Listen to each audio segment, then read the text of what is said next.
ambil ujung, tarik tinggi, kita buang ke dalam, lalu disatukan dari dalam, ketemu, jadilah garis eyeliner yang dramatis menurut aku.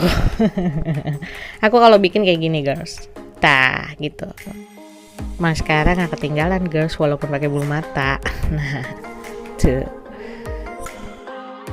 Udah masuk ke bagian blush on. Di sini aku dari luar diulasin ke dalam ya girls. Jadi biar nggak bebeng di dalam, biar nggak cabi banget. Lanjut ke highlighter. Highlighter aku pakai di ujung hidung, di pipi, serta di bibir nanti nih, di atas bibir. Lanjut ke dagu.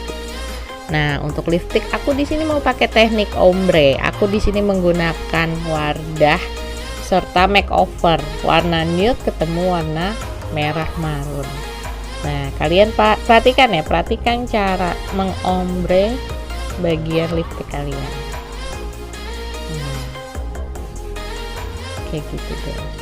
Kita ulasin warna nude-nya serta di tengahnya kita kasih merah.